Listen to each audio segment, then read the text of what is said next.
ఆంధ్ర తెలంగాణ మధ్య నీటి ప్రాజెక్టుల వివాదాలు ఇప్పుడు అడుతిరిగి ఇడితిరిగి జగన్ని దోషిగా చూపించే ప్రయత్నం చేస్తున్నారా? వాస్తవానికి అక్కడ రేవంత్ రెడ్డి మాట్లాడిన మాటలు మొన్న లేదంటే ఒక తీర్మానం చేశారు తెలంగాణ అసెంబ్లీలో.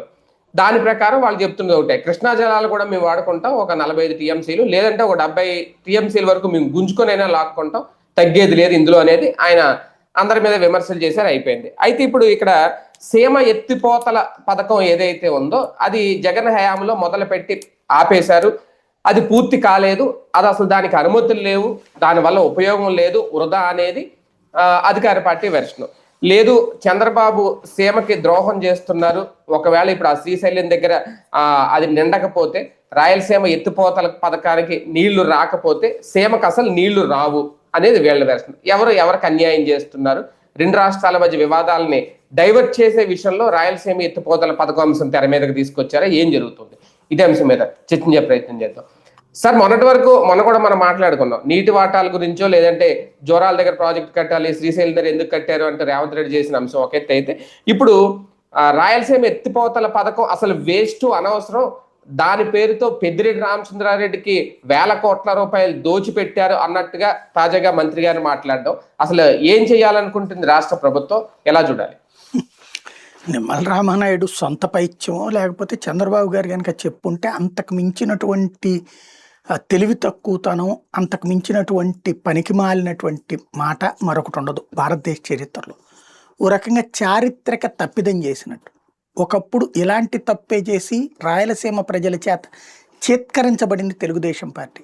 మొన్నటిసారి జగన్ ఏదైతే బీసీలకి సీట్లు ఇస్తూ చేసుకొచ్చినటువంటి నిర్ణయాలతో కడుపు రగిలి దెబ్బ కొట్టారు తప్పించి రాయలసీమలో ఇప్పుడు 2014లో 19లో రాయలసీమ ఓ రకంగా జగన్ వెంట నిలబడింది. ఈవెన్ అంతకుముందు రాజశేఖర రెడ్డికి కూడా జగన్ వెంట రాజశేఖర రెడ్డి వెంట ఎందుకు నిలబడిందంటే రాయలసీమ విషయంలో, నీళ్ల విషయంలో తెలుగుదేశం ఏనాడు సరైనటువంటి నిర్ణయాలు తీసుకోకపోవడం వల్ల, అది ఎన్టీ రామారావు అయినా చంద్రబాబు అయినా సరే ప్రణాళికల్లో విఫలం అవడం వల్ల. ఇప్పుడు పోతిరెడ్డిపాడు వాస్తవంగా మనకేంటంటే ఉమ్మడి రాష్ట్రంలో విడతీసి చూస్తే 3 రీజియన్స్గా తెలంగాణకి 299 టీఎంసీల నీళ్లు వినియోగించుకునే హక్కులు ఉన్నాయి. ఇది రాష్ట్రం ఏర్పడిన తర్వాత ఉమ్మడిగా ఉన్నటువంటి సందర్భంలో 299 టీఎంసీలు తెలంగాణ వాడుకోవచ్చు అక్కడ ఉన్న ప్రాజెక్టుల ఆధారంగా. అలాగే రాయలసీమ 130 టీఎంసీలు వాడుకునే హక్కు ఉంది రాయలసీమకి. 550 టీఎంసీల దాకా వాడుకునే హక్కు ఆంధ్రాకు. ఇది ఒరిజినల్ లెక్క. నదీ పరివాహక నిబంధనల ప్రకారం అయితే మనం 600 టీఎంసీలు మాత్రం వాడుకోవాలి టోటల్ ఉమ్మడి ఆంధ్రప్రదేశ్లో, ఎందుకంటే ఈ నదీ పరివాహక లెక్క చూసుకుంటే కనుక. బట్ మనం 850 దాకా వాడుకునే వాళ్ళం, ఎందుకంటే అంతర్జాతీయ జలసూత్రం ప్రకారం first come first based project అంటారు అనమాట. అంటే మొదట కట్టిన ఆయకట్టుకి మొదట నీళ్ళు ఇవ్వాలి, నువ్వు ఆ తర్వాత కట్టే ప్రాజెక్టుకి ఆ తర్వాత హక్కు వస్తుంది, కానీ తొలి హక్కు తొలి కట్టినటువంటి వాళ్ళకు ఉంటుంది అనమాట. అంటే ఈజీగా అర్థమయ్యే భాషలో చెప్పాలంటే మీ నాన్నగారికి మీ తాతగారి ఆస్తి మీద హక్కు ఉంటుంది, ఆయన తర్వాత మీ అమ్మగారికి హక్కు ఉంటుంది, ఆ తర్వాత నీకు హక్కు ఉంటుంది. అంతేగాని నువ్వు పుట్టావు కాబట్టి మొత్తం ఆస్తి అంతా నీకు హక్కు రాదు, అది తాతగారు రాసిస్తే తప్ప. అట్లాగే నీటి హక్కులో కూడా మొదట కట్టినటువంటి దానికి మొదటి హక్కు ఉంటుంది, తర్వాత కట్టే వాటికి తర్వాత హక్కు ఉంటుంది. భారతదేశంలో కృష్ణానదీ పరివాహక ప్రాంతంలో చూసుకుంటే మొట్టమొదట కట్టినటువంటిది ఏదైనా ఉందంటే ప్రకాశం బ్యారేజీ దగ్గర. అది ప్రకాశం బ్యారేజీ తర్వాత కట్టారు, కానీ కృష్ణా డెల్టా ఆయకట్టు అక్కడ కట్టింది మొట్టమొదట. 13.5 లక్షలకి నీళ్ళు ఇవ్వాలి, 13.5 లక్షల ఎకరాలు కృష్ణా, గుంటూరు, పశ్చిమ గోదావరి, ప్రకాశం జిల్లాలకి వెళ్తాయి అన్నమాట. దాని తర్వాతనే నువ్వు ఆ పైన మిగతా ప్రాజెక్టుల హక్కు ఉంటుంది అనమాట. దానికి 120 టీఎంసీల నీళ్లు ఇవ్వాలి అక్కడ ఏడాదికి వచ్చేటప్పుడు. అలా లెక్కలు వేసుకుంటే ఆ పైన కట్టుకున్నటువంటి నాగార్జున సాగర, శ్రీశైలమ ఇట్లాంటి లెక్కలన్నీ ఉన్నాయి. ఇక్కడ చేస్తున్నటువంటి ఇదేంటంటే రాష్ట్ర విభజన తర్వాతన కేసీఆర్ ఒక తెలివైన పని చేసుకొచ్చాడు. నీళ్ళని ప్రాజెక్టు కడితే కనుక డైరెక్ట్గా ప్రాజెక్టులు కట్టినటువంటి సందర్భంలో పైన మనం సిడబ్ల్యూసి వీళ్ళందరి పర్మిషన్ తీసుకోవాలి. దానికి ఏం చేసుకొచ్చాడు, ఆల్రెడీ ఉన్నటువంటి చెరువులో కాలువలో ఏవైతే ఉంటాయో వాటిట్లోకి ఈ నీళ్ళని మళ్లించడానికి కాలువలు కట్టిపడేశాడు సైలెంట్గా. కాలువలు కట్టేసేసి ఎత్తి పోసుకునేవాళ్ళు, నీళ్లు ఎత్తి పోసుకోవడం అంటే మన మోటార్ల ద్వారా ఎత్తిపోయడం అనమాట. అలాంటి ఎత్తిపోతల ద్వారా నీళ్ళని తీసుకెళ్లే పని చేసుకొచ్చాడు. ఇది గతంలోనే రాజశేఖర రెడ్డి దీన్ని దృష్టిలో పెట్టుకుని రాజశేఖర్ రెడ్డి ముఖ్యమంత్రిగా ఉన్నటువంటి సందర్భంలో అంతకుముందు అంజయ్ గారి హయాంలో ప్రారంభమైనటువంటిది పోతిరెడ్డిపాడుకు సంబంధించి అప్పట్లో లెక్క ఏంటంటే 11,000 క్యూసెక్కుల నీళ్ళని వాడుకోగలుగుతుంది, షిఫ్ట్ చేయగలుగుతుంది పోతిరెడ్డిపాడు. దాన్ని రాజశేఖర్ రెడ్డి 45,000 క్యూసెక్కుల నీళ్ళకి వాడుకునేందుకు వీలుగా ఆ పొక్కని అంటే ఇంత కాలవని ఇంత చేశాడు, పొక్క అంటారు అనమాట అక్కడ భాషలో, ఇంత కాలవని ఇంత చేశాడనమాట. అప్పుడు అది కృష్ణా డెల్టాకి ద్రోహం, నీళ్ళు అక్కడ లాగేసుకుంటున్నారంటూ అనవసరపు ఉద్యమాలు చేసింది, జలదీక్ష చేసింది చంద్రబాబు నాయుడు, దేవినేని ఉమా వీళ్ళందరూ కలిసి బుద్ధ వెంకన్న ఏర్పాటు చేస్తే కృష్ణానది దగ్గర జలదీక్ష అంటూ హడావిడి చేశారు, విజువలైజ్ చేశారు ఫస్ట్ టైం. బట్ సాధారణ ప్రజలకి జలం గురించిన విషయాలు తెలియవు కాబట్టి సరిపోతుంది. కానీ రాయలసీమ వాసులకు ఆ లెక్క బాగా తెలుసు కాబట్టి రాయలసీమ ప్రజలు తెలుగుదేశాన్ని తిరస్కరిస్తూ వచ్చారు. 2014 అవకాశం ఇచ్చినప్పుడు సద్వినియోగం చేసుకుని ఉండాలి. మళ్ళీ అప్పుడు రాయలసీమలో పట్టించుకోలేదు వీళ్ళు. ఆ పోతిరెడ్డిపాడుని ఇంకా పెంచడం ఇదేమీ చేయలేదు. తర్వాత సీన్ కట్ చేస్తే జగన్మోహన్ రెడ్డి ఇక్కడ వచ్చాడు, కేసీఆర్ రెండోసారి అక్కడ గెలిచాడు. అప్పుడు వీళ్ళిద్దరూ కొన్ని లెక్కలు వేసుకున్నది ఏంటంటే కృష్ణలో ప్రతి ఏడాది కూడా 500 నుంచి 1000 టీఎంసీల నీళ్లు వృధా అవుతున్నాయి. ఇది నికర జలం కాదు. ఇది ఇప్పుడు కృష్ణాకి గోదావరికి ఉండేటటువంటి తేడా ఏంటంటే మన నదుల్లో 2 రకాలు ఉంటాయి అన్నమాట. దక్కన్ బేస్డ్ నదులన్నీ కూడా నిరంతర జలాలు వచ్చేవి కాదు, పైన వర్షాలు, కొండపోత వరదలు ఇట్లాంటి సందర్భంగా వచ్చేటటువంటి అది దక్కన్ బెల్ట్కి సంబంధించినటువంటి. అదే సమయంలో హిమాలయ పర్వత సానువుల నుండి వచ్చేటటువంటిదంతా కూడా అవి శాశ్వత నదులు అంటారు. అంటే ఏడాది పొడుగునా నీళ్ళు వచ్చేటటువంటి నదులు, ఒకరోజు తగ్గచ్చు ఒకరోజు పెరగచ్చు, బట్ ఏడాది పొడుగున జీవ నదులు అంటారు. ఇవి వచ్చేటప్పటికి అట్లాంటి నదులు కావన్నమాట. కృష్ణానది అట్లాంటిది, దక్కన్ కనుమల్లో పుట్టుకొచ్చి నీళ్లు వస్తూ ఉంటాయి తప్పించి ఇది శాశ్వతమైనటువంటి కంటిన్యూటీ ఉండదు. ఉన్నట్టుండి ఒక్కసారి పైన మహారాష్ట్రలోనో కర్ణాటకలోనో వరదలు వచ్చేసినాయి అనుకోండి, ఇక్కడ మనకు వరదలు వచ్చేస్తాయి, ఒకసారి శాంతం ఎండిపోయి ఉంటుంది. ఇలాంటి సిచ్యుయేషన్ని దృష్టిలో పెట్టుకుని వరద నీళ్లు ఎంత పోతున్నాయి అని లెక్క కడతాయి. అంటే వరద మన ప్రాజెక్టులు లేవు కాబట్టి నీళ్లు మళ్లించుకోలేము ఆ టైంలో. అలాగే ఏడాదికి 500-600 టీఎంసీ నీళ్లు సముద్రంలో పోతున్నాయి. అలా పోతున్న నీటిని మనం ఈ అదనపు ప్రాజెక్టులు ఇప్పుడు CWC లెక్కలు అడిగితే మళ్ళీ ఆల్మట్టి, నారాయణపురం ఎన్ని లెక్కలు వేసుకొస్తారు, ఎక్కడెక్కడయో తీసుకుని వస్తారు, అనుమతులు ఇచ్చి సావరు పైన. కాబట్టి ఇక్కడ మేము లిఫ్ట్ చేస్తాం, నువ్వు అక్కడ లిఫ్ట్ చేసుకో అనుకున్నారు, ఇద్దరు అగ్రిమెంట్ చేసుకున్నారు, నిశ్శబ్దంగా పని జరిగిపోయింది. అయితే ఇందులో మళ్ళీ ఎవరి రాష్ట్ర ప్రయోజనాలు వాళ్ళు చూసుకున్నారు. కేసీఆర్ ఏం చేశాడు, మనం 880 అడుగుల నీళ్లు ఉన్నప్పుడు శ్రీశైలం దగ్గరన పోతిరెడ్డిపాడులోకి నీళ్ళు వెళ్తుంది. అక్కడ విషయం ఏంటంటే 300 టీఎంసీల నీళ్లు అక్కడ నిల్వ ఉండాలి లెక్క ప్రకారం శ్రీశైలం ప్రాజెక్ట్ దగ్గర. కానీ చాలా రోజుల నుంచి అట్లా ఉండట్లేదు. ఎందుకని, సిల్ట్ అదంతా కూడా మట్టి పేరుకుపోయింది. ప్రతిసారి వరదలు వచ్చినప్పుడల్లా బురద వస్తుంది, ఆ బురద అక్కడ నిండిపోతుంది, మిగతా నీళ్లు ఫ్లో అవుతాయి. ఇప్పుడు లెక్క ప్రకారం చూస్తే కనుక అక్కడ కేవలం 190 నుంచి 200 వరకే ఉంది అన్నటువంటిది లెక్క అనమాట. 300 అన్నటువంటిది లెక్క కనబడుతుంటుంది లెక్కల్లో, రికార్డులో. కానీ ఇది ఉంటుంది అంటే మిగతా నీళ్ళంతా సముద్రంలోకి పోతూ ఉన్నాయి, పారపోస్తూ ఉన్నాం. అయితే ఇక్కడ ఏమవుతున్నది, శ్రీశైలం దగ్గర ఆ 880 అడుగుల దాకా నిల్వ ఉండాలన్నటువంటి రూల్ని జాగ్రత్తగా అట్లాగే ఉంచుతూ తెలివిగా 840 అడుగుల దగ్గరనే నీళ్ళని షిఫ్ట్ చేసేసుకుంటున్నాడు కేసీఆర్. షిఫ్ట్ చేసే పద్ధతి చేశాడు అక్కడ రంగారెడ్డి ఈ ఎత్తిపోతల పథకం పేరేదో చెప్పి. అంటే 840 అడుగుల దగ్గరే నీళ్లు తీసేసుకుంటాడు అవతల. అయితే మరి అట్లయితే ఇక నీళ్ళు ఇక్కడ కిందకి ఎట్లా వస్తాయి? ఇంకొకటి, అది వాస్తవంగా ఏంటంటే సాగునీటి కరెంటు ఉత్పత్తి కోసం కట్టారా సాగునీటి కోసం కట్టారా అంటే కరెంటు ఉత్పత్తి కోసం పేరుతో సాగునీటికి కట్టారు ఆ రోజుల్లో. ఏది నాగార్జున సాగర్కి ఎగువన ఉన్నది కదా ఇది శ్రీశైలం అనేటటువంటిది. అయితే దాంట్లో కరెంటు కోసమని రికార్డులో ఉంది, దాన్ని అడ్డు పెట్టుకుని కరెంటు ఉత్పత్తి చేసేస్తున్నాడు కేసీఆర్. అవసరమైనప్పుడు అలా నీళ్లు వదిలేస్తారు, తద్వారా కరెంటు ఉత్పత్తి అటు చేసుకొచ్చేవాడు. మరి ఆంధ్రాకి వచ్చేవాడికి ఆ నీళ్లు శ్రీశైలంలో కరెంటు ఉత్పత్తి చేస్తే నాగార్జున సాగర్కి వచ్చేస్తాయి. శ్రీశైలంకి ఆనుకుని ఉన్నటువంటి ఏరియాలే రాయలసీమ ప్రాంతంలో ఫుడ్. సాగర్ దగ్గరకు వచ్చేటప్పుడు మనకి ప్రకాశము ఇటు పక్కకు వస్తాయి అన్నమాట నీళ్ళు. దాన్ని దృష్టిలో పెట్టుకుని జగన్మోహన్ రెడ్డి ఏం చేశాడంటే ఈ రాయలసీమ ఎత్తిపోతల పథకం పెట్టి దీని కింద ఏం చేస్తాడంటే 800 అడుగుల దగ్గరే నీళ్లు తీసేస్తాడు యువతలకి.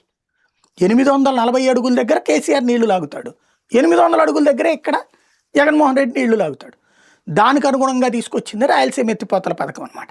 దాని దాదాపు 3,500 కోట్ల రూపాయలు. ఎక్కడ ఆర్భాటం లేదు, హడావిడి లేదు. ఇప్పుడు ఆలు లేదు, సూలు లేదు, అల్లుడి పేరు సోమలింగం అని చెప్పి బనకచర్ల ప్రాజెక్టు కట్టరని మనం ఆ రోజు డిబేట్లో కూడా చెప్పాను. వీళ్ళ వల్ల కాదు, అది 1,50,000-2 లక్షల కోట్లు అవుతుంది, కనీసం 20-30 ఏళ్ళు పడుతుంది. కేంద్ర ప్రభుత్వం దలుచుకుంటే నదుల అనుసంధాన ప్రాజెక్టులో భాగంగా కట్టాల్సిందే కానీ రాష్ట్ర ప్రభుత్వం వల్ల అయితే కాదు. కేవలం డ్రామా, భవిష్యత్తులో ఎవడన్నా కడితే మేమే మొదట అన్నామని పేరు చెప్పుకోవడానికి పనికొత్త తప్పించి ఏం లేదని ఆ రోజునే చెప్పాను నేను. ఆ తర్వాత బనకచర్ల కేంద్ర ప్రభుత్వం కూడా పొమ్మని మంది. ఇప్పుడు మళ్ళీ నల్లమల సాగర్ అంటూ ఇంకొక నాటకం ఆడుతున్నారు తప్పించి ఇక్కడ అంతా డిపిఆర్ కూడా ఏది డిపిఆర్ల పేరుతో ఎవడికో డబ్బులు ఇస్తారు, అంత మించి ఏమీ కావు. అవి అయ్యేవి కాదు, చచ్చేది కాదు. ఎందుకంటే నీటి హక్కు లేకుండా అది సాధ్యం కాదు. బట్ ఇక్కడేంటి, ఆల్రెడీ ఉన్న దాంట్లో కూల్గా జరిగిపోయింది. దీని జరిగిన హడావిడిలో ప్రచారంలో 10వ వంతన జరిగింది రాయలసీమ ఎత్తిపోతల పథకానికి. పైగా దాని మీద విషం చిమ్ముతా పెద్దిరెడ్డి మనుషులకి ఇచ్చారు కాంట్రాక్టు, లేకపోతే కనుక అదేది దాంట్లో ఎన్జిటి పర్మిషన్ లేదు, సిడబ్ల్యూసి పర్మిషన్ లేదని బయటోడు ఎవడో కూసాడంటే అర్థం ఉంది. మన రాష్ట్రంలో ఉన్న రాజకీయ పార్టీలు కూసినాయి అంటే ఏమనాలి, వాళ్ళ నోట్లో ఏం పెట్టాలా ఖచ్చితంగా చెప్పాలంటే. ఎందుకంటే మన రాష్ట్రానికి ప్రయోజనం, మన రాయలసీమకి నీళ్ళు ఇచ్చేదానికి పర్మిషన్ లేదని వాగారంటే ఏం మాట్లాడాలి వాళ్ళని. ఆ లెక్కనైతే పులిచింతలకి పర్మిషన్ లేదు మొదట, పోలవరానికి పర్మిషన్ లేదు మొదట, కట్టడం బిగిన్ చేశాక తర్వాత కాలక్రమంలో పర్మిషన్ తెచ్చుకున్నాం. రాష్ట్ర విభజన నాటికి అనేక ప్రాజెక్టులకు పర్మిషన్స్ లేవు. ఆ రోజున ఏం చెప్పింది విభజన చట్టంలో, ఇవాళకి వాళ్ళ అండర్ కన్స్ట్రక్షన్లో ఉన్న వాటికి కూడా చట్టపద్ధతి కల్పించేసింది. అందులో భాగంగానే పోలవరం నడుస్తుంది. అంతకుముందు ఎందుకు సాధ్యం కాలేదు పోలవరం, పర్మిషన్స్ లేవన్నే కదా. ఇది ఇక్కడ మనం గుర్తుపెట్టుకోవాల్సినటువంటి. దాంతో ఇక్కడ ఏం చేసుకొచ్చారు వీళ్ళు, జగన్మోహన్ రెడ్డి ఇది తీసుకుని వచ్చాడు. దాని మీదన ఎవరో తెలుగుదేశం పార్టీ అభిమాని అయినటువంటి రైతే కోర్టులో కేసేసాడు. ఏది ఎన్జిటీలో పర్మిషన్ లేకుండా కడుతున్నాను. ఎన్జిటి ఆపేయమంది, పట్టించుకోలే జగన్మోహన్ రెడ్డి. కేంద్ర ప్రభుత్వానికి ఎన్జిటి ఆర్డర్ వేసింది, కేంద్ర ప్రభుత్వం ఆపేయమంది, పట్టించుకోలే జగన్మోహన్ రెడ్డి. ఇవాళ దాదాపు 2,500 కోట్ల దాకా ఖర్చు పెట్టాడని నిన్న నిమ్మల రామానాయుడే చెప్తున్నారు కదా. 900 కోట్లు ఎంతటికో బిల్లులు అప్పట్లో ఇచ్చారు. టోటల్గా 2,400 కోట్ల పనులు నడిచినాయి అక్కడ. అంటే కొంత నిశ్శబ్దంగా చేశాడు, ఎక్కడ ఆర్భాటం లేకుండా. అది అనుమతులు నేను చెప్పాను కదా, అనుమతులు తీసుకునేటట్టయితే కనుక ఏ ప్రాజెక్ట్ కట్టలేము మనం, భారతదేశంలో ఏ ప్రాజెక్ట్ కట్టలేము. ఎందుకంటే అనుమతి ఏంటి, ముందు నీకు జల హక్కు ఇవ్వాలి. ఆ హక్కు ఇవ్వాలంటే పైన నిబంధనలన్నీ ఏది పైన ఉన్నటువంటి వాళ్ళందరికీ ఎంత వస్తుంది తర్వాత అన్నప్పుడు ఈ అనుమతి అడిగినప్పుడు ఏం చెప్తాం మనం, ఇంత 600 టీఎంసీలు వృధా పోతున్నాయి అనగానే ఇప్పుడు రేవంత్ ఏమంటున్నాడు అసెంబ్లీలో, 600 వాళ్ళకి వృధాగా పోతున్నాయి అన్నారు కదా, మాకు 400 మేము తీసుకుంటాం మాకేమన్నా అంటున్నాడు. మేము మొదటి నుంచి దెబ్బతిన్నాం కదా అని చెప్పేసి. లేకపోతే కేసీఆర్ ఏమన్నాడు, 50-50 ఇచ్చేయండి అన్నాడు నీళ్లు, 70-30 ఇవ్వండి అన్నాడు కేసీఆర్. తర్వాత 50-50కి వచ్చాడు. ఇప్పుడు రేవంత్ ఏం చెప్తున్నాడు, అట్టట్టయిగా ఏది 299కి ఒప్పుకున్నాడు అంటున్నారు. ఒప్పుకోవడం కాదు, అది రూల్లో ఉంది, అది ఒప్పుకోనన్నాడు కేసీఆర్. 500-500గా 50-50 కావాలన్నాడు కనీసం. అంటే అక్కడ ఏం చేస్తుంది, ఇప్పుడు నీకు నీళ్ళు ఇక్కడ మా దగ్గర సముద్రంలో పోతున్నాయండి, గోదావరి నీళ్ళు, కృష్ణ నీళ్ళు, కాబట్టి మేము ప్రాజెక్టులు కడుతున్నామని మనం అనగానే ఎలాగో పోతున్నాయి అంటున్నారు కదా, మేము కూడా కట్టుకుంటాం, మాకు కూడా హక్కు ఇచ్చేయండి అని అడుగుతారు. నష్టపోతాం కదా మనము. ఇప్పుడు వాళ్ళందరికీ ఎగువను ఉండేటటువంటి వాడికి వరదల ప్రాబ్లం లేదు, మనకి వరదల ప్రాబ్లం ఉంది. ప్రతి ఏడాది 3 పంటల్లో 1 పంట పోతుంది, 2 పంటలు పోయే సందర్భం కూడా ఉంది. కాబట్టి బాధితులం మనం, కాబట్టి హక్కు మనకు ఉందంటాం. కానీ వాళ్ళు అందుకు ఒప్పుకోరు. ఎవరి రాష్ట్ర ప్రయోజనాలు వాళ్ళది, ఏ రాష్ట్ర ప్రజల ప్రయోజనాలు వాళ్ళవి. తప్పు లేదు, అది నేను దాన్ని తప్పు పట్టను కూడా.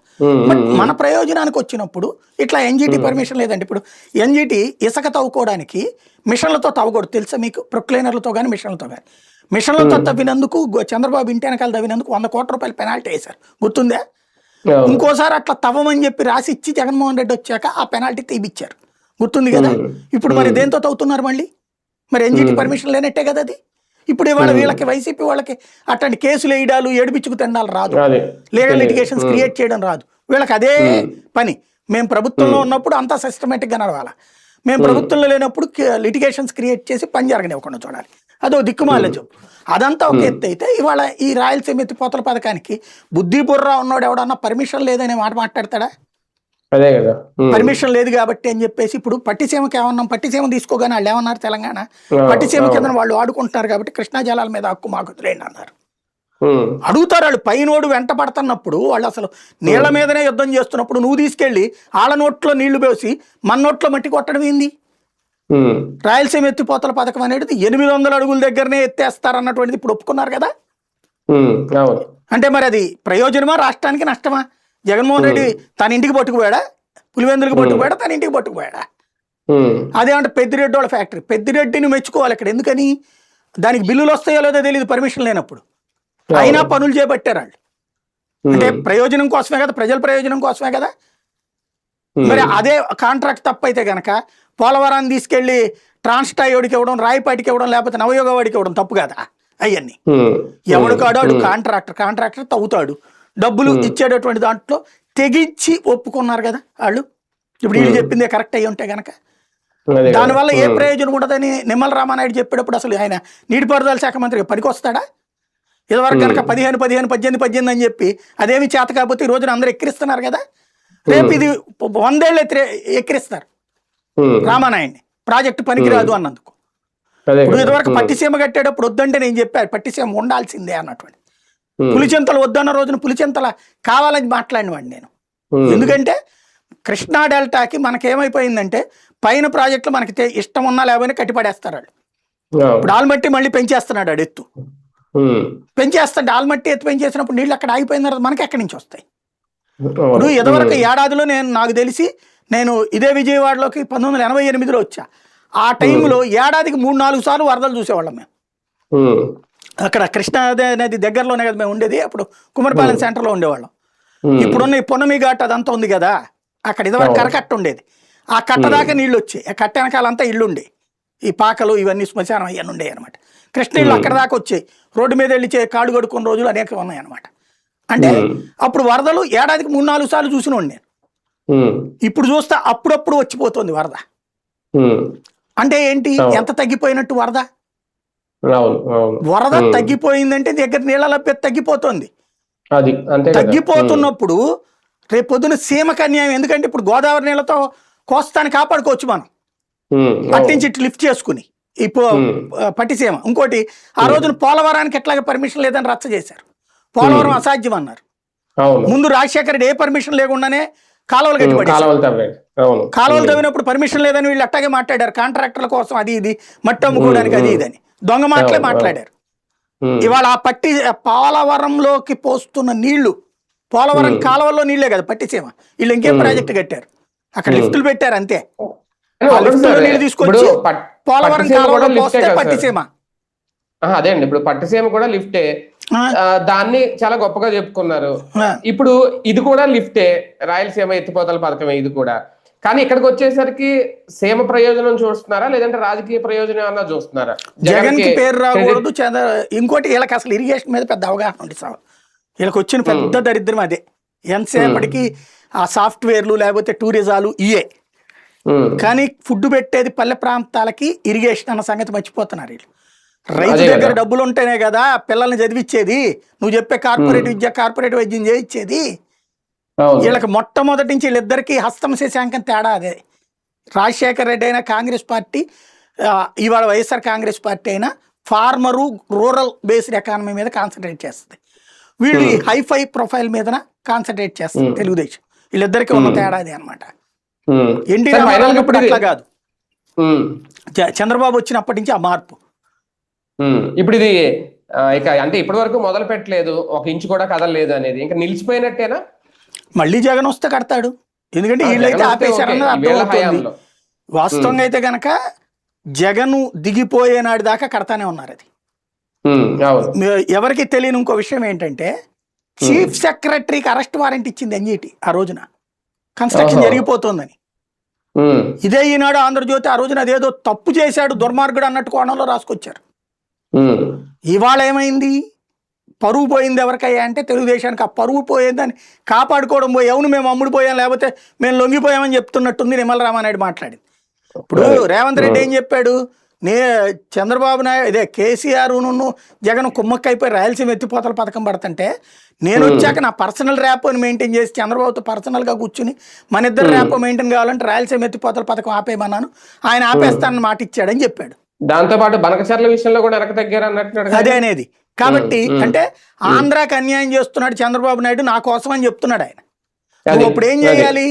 లేదురా బాబు మేము మంచి చేస్తున్నామని చెప్పాలి. కానీ చంద్రబాబు ఏమో ఏదో 2 కళ్ళు 30 సిద్ధాంతాలని ఇంతకుముందు ఎట్టా చెప్పుకొచ్చాడు, రాష్ట్ర విభజనప్పుడు ఎట్లాంటి ఉపన్యాసాలు ఇచ్చాడు అట్లాగే ఇస్తున్నాడు. నువ్వు ఆ ఉపన్యాసం ఏంది, నా హక్కు నేను వాడుకుంటున్నా, ఇవాటికి కూడా నా హక్కుకు దగ్గర ప్రాజెక్టు లేవు, రాయలసీమలో 130 టీఎంసీలు వాడుకునే హక్కు ఉంటే 40 టీఎంసీలు కూడా వాడుకునే ప్రాజెక్టులు ఎవరా నాయన మా దగ్గర, అందులో భాగంగా కడుతున్నాం సగర్వంగా చెప్పు. చెప్పాలి. అట్లాగే కోస్తా జిల్లాలో 600 టీఎంసీలు వాడుకోవడానికి హక్కు ఉంటే 300 టీఎంసీలు వాడుకోవడానికి మించి ప్రాజెక్టులు లేవు మన దగ్గర నిల్వ చేసుకోవడానికి. కానీ ఆ మొక్క చెప్పు నువ్వు. ఏముందని శ్రీశైలం నాగార్జున సాగర్ తర్వాత మనకి ప్రాజెక్టులు కొట్టే ఏది పులిచెంతలు ఉంది, అదేంటి పైనుంచి వచ్చే నీళ్లు తక్కువ. ఈ వాగు అదేది బుడమేర్లు, రామిలేర్లు, తమ్మిలేర్లు వాటిట్లోంచి వచ్చే నీళ్ళు అక్కడికి వచ్చేది ఎక్కువ. ఇక్కడ ఇంకోటి తుంగభద్రకి నీటి హక్కు ఉంది. తుంగభద్రలో నీటి హక్కు ఏంటో తెలుసా ఆంధ్రప్రదేశ్కి? తుంగభద్రలో ఉన్నటువంటి నీళ్లలో 100 టీఎంసీలు పోను మిగతాదంతా దీంట్లోకి రావాలి, కృష్ణలోకి వాడక్కర్లేదు. అది దాని ఆధారంగా ప్రాజెక్టులు కట్టుకోవచ్చు. కానీ కృష్ణలో కలిపడేస్తాను మనం.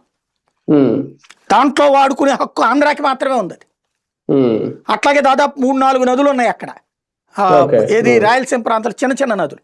వాటి మీద మనం ప్రాజెక్టులు కట్టుకోవాలా మనకు హక్కులుండి. రాయలసీమ దరిద్రం ఏంటంటే అక్కడ 100 ఎకరాలు ఉంటాయి ఒక్కొక్క నాయకుడికి, దాంట్లో కూలీలుగా అక్కడ ప్రజలు బ్రతకాలి. వీళ్ళ పిల్లలు మాత్రం ఇతర రాష్ట్రాలు ఇతర దేశాల్లో బతకాలి. ఆ ప్రాంతాలు ఎప్పటికీ డెవలప్ కావాలి, ఆ ప్రాంతాల ప్రాజెక్టులు కట్టించుకుసావాలా. రాష్ట్రాన్ని సుదీర్ఘంగా పరిపాలించింది ఎవరు? ఉమ్మడి రాష్ట్రాన్ని 100కి 95 మంది రాయలసీమ వాళ్ళు. కాంగ్రెస్ కాదు, రాయలసీమ వాళ్ళే. 100కి 95 మంది ఇంక్లూడింగ్ తెలుగుదేశంలో చంద్రబాబుతో సహా. కానీ రాయలసీమకి వాటికి కూడా తాగడానికి పూర్తిగా నీళ్లు లేవు. అనంతపురం అడుక్కు తినే పరిస్థితిలో ఉంటది, కర్నూలులో కష్టాలు ఉంటాయి, కడపలో నీళ్లు ఉండవంటే ఏంటి? వాటిని సరిచేయడం ప్రారంభించినోడు రాజశేఖర రెడ్డి, తర్వాత దాన్ని కొనసాగించినోడు జగన్మోహన్ రెడ్డి. ఎందుకంటే వాళ్ళకి ఆ అంశం మీద సబ్జెక్ట్ ఉంది, బాగా డెప్త్ నాలెడ్జ్ ఉంది. ఏ ప్రాజెక్ట్ నుంచి ఎటుకు నీళ్లు పోసి దేన్ని నింపచ్చు, ఏది చెయ్యొచ్చు, ఇవన్నీ వాళ్ళకి పూర్తి పరిజ్ఞానం ఉంది. ఏ మాత్రం పరిజ్ఞానం లేకుండా ఉపన్యాసం ఇచ్చింది మన చంద్రబాబు అయితే ఇవాళ రోజున నిమ్మల రామానాయుడు. ఎవడైనా ప్రాజెక్టు కడతంటే ఇది తీసుకెళ్లి రేపు పొద్దున తెలంగాణ గవర్నమెంట్కి సెంట్రల్ దగ్గర కంప్లైంట్ చేస్తే శాశ్వతంగా మనల్ని ఆపుకుని మన నోట్లో మట్టి కొట్టించే పని కదా. ఎవడండి వాళ్ళకి చెప్పింది అట్లా మాట్లాడమని చెప్పేసి రేపు సుప్రీంకోర్టులో ఇదే పట్టుకుని. ఇప్పుడు హరీష్ రావు ఎట్ట పిటిషన్ వేశాడు, ఎవడో 2 తెలుగుదేశం పార్టీ ఎమ్మెల్యేలు ఇది ఆపేయమని చెప్పి అప్పట్లో లెటర్ రాశారు ప్రకాశం జిల్లాలో. ఆ లెటర్ ని అటాచ్ చేస్తూ ఎన్జిటి కంప్లైంట్ చేశాడు అతను. ఈ రాయలసీమ ఎత్తిపోతల పథకానికి సంబంధించింది సైలెంట్ గా ఉంచారు, జీవో బయటకు కూడా పెట్టలేదు జగన్మోహన్ రెడ్డి. దాన్ని ఎట్టా సంపాదించాడు ఒక కాగితము ప్లస్ ఇది కలిపి అతను కంప్లైంట్ చేసి ఎన్జిటిలో ఆపించాడు. చివరికి అయినా కూడా జగన్మోహన్ రెడ్డి సర్కార్ ఆపకపోతే చివరికి చీఫ్ సెక్రటరీకి అరెస్ట్ వారెంట్ ఇష్యూ చేసిన రోజులే. అయినా కూడా నిశ్శబ్దంగా పనిచేసుకెళ్ళాడని ఇప్పుడు వీళ్ళే చెప్తున్నటువంటిది. ఓవరాల్ గా నోటికొచ్చిన ముద్దని లాగేస్తా, అదేం లేదని దాంట్లో ఉయ్యడం ఏంటో అర్థం కావట్లేదు. మరి ఎవడు చెప్పాడు ఆ రామానాయుడు గారికి సొంత పైత్యమా లేకపోతే కనుక ప్రభుత్వం అట్ట చెప్పమంది అంటే కనుక అంతకు మించిన చారిత్రక తప్పిదం ఇంకోట్లేదు. రైట్.